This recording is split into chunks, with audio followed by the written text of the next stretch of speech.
Assalamualaikum warahmatullahi wabarakatuh. Kita bertemu lagi di pertemuan ke-6 tentang etika manajemen. Kenapa saya bahas etika manajemen ini? Karena eh, ini merupakan salah satu materi penting pada pertemuan ini. Selanjutnya, kenapa sih kita perlu membahas tentang etika manajemen? Ini ada sekitar 6 case. Case yang pertama tentang persaingan bisnis yang tidak sehat. Ini bisa banyak kita lihat di media cetak atau media elektronik. Persaingan bisnis yang tidak sehat seringkali terjadi di setiap sektor, yang bagaimana para manajemen atau pengusahanya ingin menguasai pasar sehingga apapun cara dia lakukan. Kemudian dengan sifat dasar manusia yang serakah dan tidak bisa menahan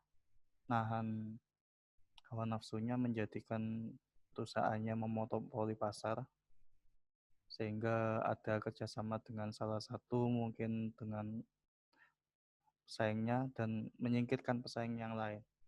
Bisa jadi dia kuasai sendiri pasarnya sehingga menjadi satu monopoli dan menguasai harga, menguasai keuntungan semaunya dia.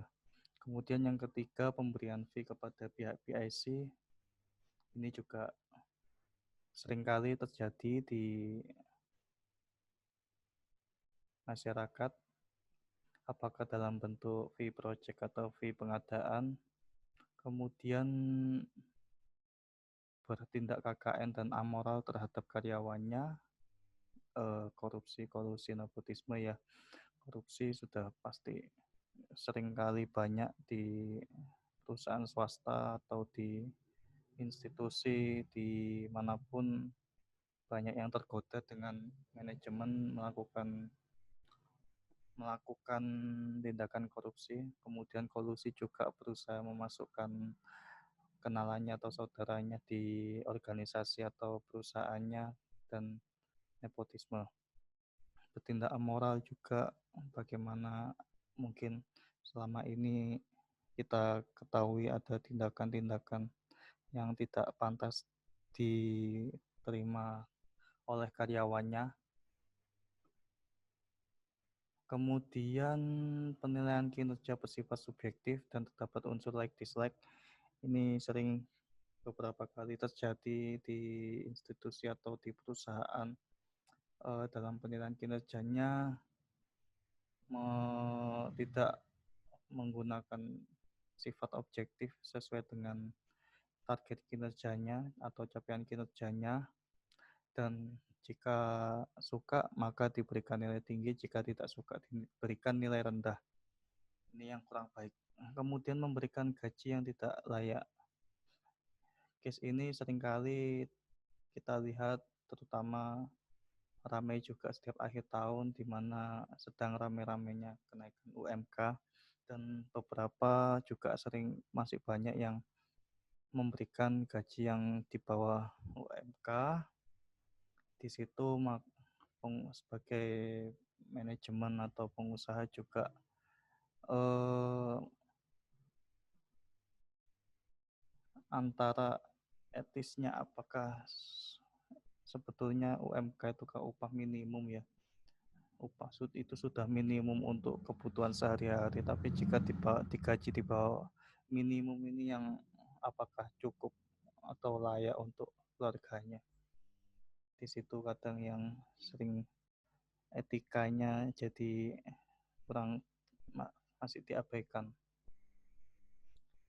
Selanjutnya, definisi etika ini saya jelaskan secara umum karena sudah beberapa kali definisi ini dijelaskan oleh teman-teman kalian. Nilai-nilai yang menjadi acuan seseorang dan sekelompok orang dalam bertindak dan bertingkah laku yang berlaku dalam sekelompok orang atau organisasi tertentu. Kemudian manusia menggunakan akal dan hati nuraninya untuk mencapai tujuan hidup yang baik dan benar, sesuai dengan tujuan yang dikehendaki. Kemudian manajemen, ini juga pasti sudah paham semua. Yang pertama, suatu proses atau tindakan ke arah pencapaian tujuan melalui suatu proses. Yang kedua, manajemen merupakan suatu sistem kerjasama dengan pembagian peran yang jelas. Yang ketiga, manajemen melibatkan secara optimal kontribusi orang-orang, dana fisik, dan sumber-sumber lainnya secara efektif dan efisien. Saya kira sudah paham definisinya semua, semenjak semester 1 sudah dijelaskan tentang ini. Kemudian etika manajemen, ini kita simpulkan bahwa suatu proses dan upaya untuk mengetahui hal-hal yang benar dan hal-hal yang salah yang berkenaan dengan praktek manajemen yang menjadi acuan seseorang atau sekelompok orang dalam bertindak dan bertingkah laku yang berlaku dalam sekelompok orang atau organisasi tertentu.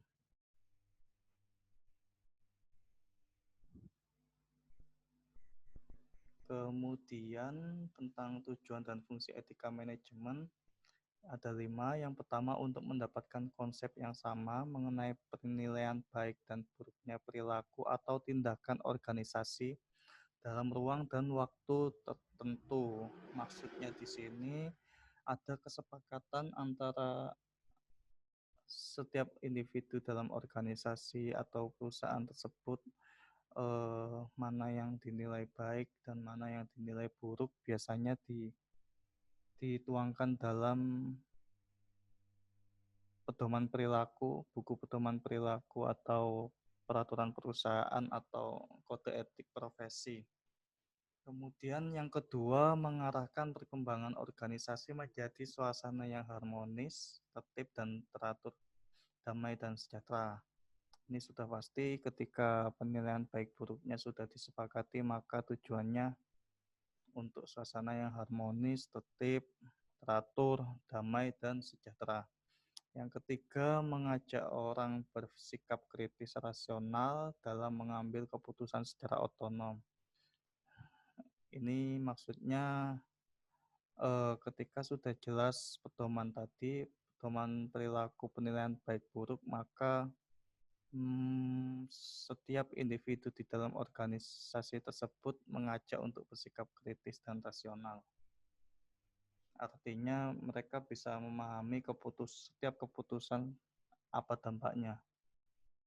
Kemudian yang keempat, sarana yang memberi orientasi pada hidup manusia.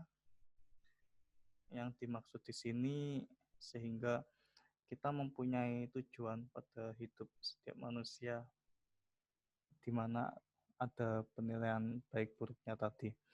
Yang kelima, untuk memiliki kedalaman sikap, kemandirian, dan tanggung jawab. Maksudnya ketika tadi misal contohnya dia sudah tahu resiko dari melakukan korupsi, maka dia sudah tahu apa yang dampaknya, tanggung jawab yang akan diterima pada suatu saat nanti. Kemudian mengantarkan manusia pada bagaimana menjadi yang baik, itu sudah jelas. Kemudian sebagai norma yang dianggap berlaku, sudah ada norma-norma, jadi di etika manajemen nanti otomatis dimasukkan norma-norma yang berlaku tersebut dan dilaksanakan. Kemudian etika mengajukan pertanyaan tentang legitimasi. Di sini artinya norma yang tidak dapat mempertahankan diri dari pertanyaan kritis dengan sendirinya akan kehilangan haknya. Etika mempersoalkan pula hak setiap lembaga seperti orang tua, sekolah, negara, dan agama untuk memberikan perintah atau larangan yang harus ditaati. Kemudian yang kesembilan, etika memberikan bekal kepada manusia untuk mengambil sikap yang rasional terhadap semua norma. Ini hampir sama dengan nomor 7 tadi.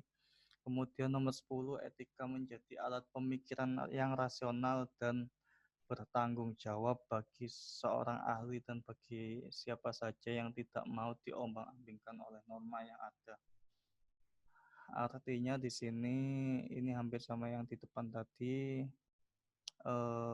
dengan norma-norma yang ada sudah ada kesepakatan etika mana yang dilaksanakan dan secara rasional masuk akal. Kemudian manfaat etika manajemen sebagai tindakan pengendalian diri sehingga dia tidak melaksanakan kesewenang-wenangan, kemudian pengembangan tanggung jawab sosial organisasi, kemudian mempertahankan jati diri dan tidak mudah terombang-ambing oleh pesatnya perkembangan informasi dan teknologi. Di sini maksudnya perkembangan informasi dan teknologi ini menjadikan etika etika dan norma terkadang ada campuran norma atau budaya transfer norma atau budaya sehingga harus menjadikan jati diri itu dipertahankan. Kemudian yang keempat, menciptakan persaingan yang sehat antar perusahaan maupun organisasi. Kemudian yang kelima, menerapkan konsep pembangunan berkelanjutan. Ini yang sedang digagas oleh presiden kita, di mana konsep pembangunan berkelanjutan itu pembangunan yang berbasis SDM.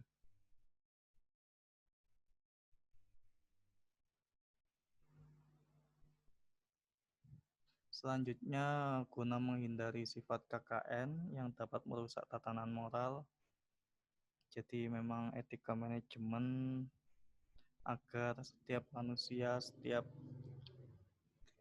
insan ini tidak melakukan tindakan yang merusak tatanan moral. Sudah jelas itu salah, jadi lebih baik dihindari. Yang kemudian nomor 7, dapat mampu menyatakan hal yang benar itu benar. Jadi setiap dengan adanya etika manajemen, fungsinya bisa, jika memang A itu yang benar, ya itu yang dipertahankan. Kemudian membentuk sikap saling percaya dengan antara golongan pengusaha kuat dengan golongan pengusaha yang lemah. Artinya di sini ada sikap saling kepercayaan sudah antara golongan pengusaha kuat dan pengusaha lemah. Selain itu juga bisa berkolaborasi antar pengusaha sehingga ada etika manajemen yang pas untuk mereka laksanakan. Yang kesembilan, dapat konsekuen dan konsisten dengan aturan yang telah disepakati bersama. Ini kadang seringkali yang dimaksud di sini mulai dari pimpinan hingga stafnya melakukan konsekuen dan konsisten dengan aturan. Artinya jika memang tidak boleh terlambat, tidak boleh korupsi, ya itulah yang disepakati harus konsekuen dan konsisten. Yang terakhir, menumbuh kembangkan kesadaran dan rasa memiliki terhadap apa yang telah dimiliki. Ini yang dimaksud di sini adalah dengan adanya etika manajemen, ada kesadaran dan rasa memiliki di setiap organisasi atau perusahaan.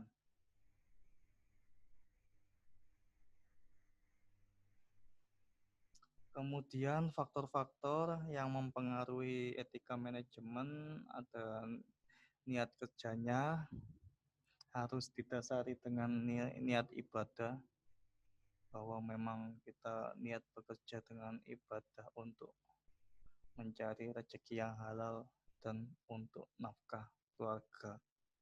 Kemudian budaya organisasi juga mempengaruhi etika manajemen. Ketika budayanya positif dan menampung mewadahi etika manajemen di dalamnya, maka budaya organisasi akan menjadi baik. Motivasi kerja ini hampir sama dengan nomor satu tadi tentang niat.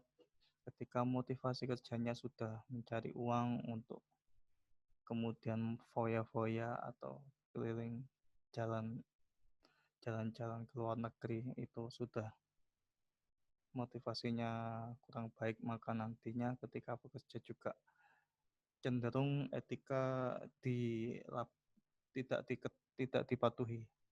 Kemudian komitmen tugas, eh, setiap karyawan juga harus berkomitmen melaksanakan setiap tugas sampai selesai. Yang kelima, kepuasan kerja juga berpengaruh dengan etika manajemen. Ketika karyawan puas terhadap pekerjaannya, maka di situ ada kepuasan tersendiri dan dapat menjaga etikanya sehingga bisa menjaga nama baik dirinya dan organisasinya. Kemudian penerapan disiplin kerja ini juga berpengaruh dengan etika manajemen. Hubungannya dengan yang tadi, jika memang sudah disepakati satu organisasi untuk disiplin, ya otomatis dari pimpinan sampai pelaksana juga harus disiplin. Kemudian pendidikan dan pelatihan etika manajemen ini juga penting, harus untuk refresh dan sering diupdate pengetahuan dan penanaman nilai-nilai etika manajemen ini agar setiap anggota di dalam organisasi selalu teringat dengan etika manajemen dan konsekuensinya. Oke, slide terakhir dapat kita simpulkan, prinsipnya etika manajemen ini akan selalu melekat sejak kita bekerja hingga pensiun dan di kantor manapun. Sehingga saya harap dijaga etika manajemen ini ketika nanti mulai berkarir sampai dengan pensiun, jaga nama baik diri masing-masing, jaga nama baik keluarga, jaga nama baik universitas. Demikian, terima kasih. Wabillahi taufik wal hidayah. Wassalamualaikum warahmatullahi wabarakatuh.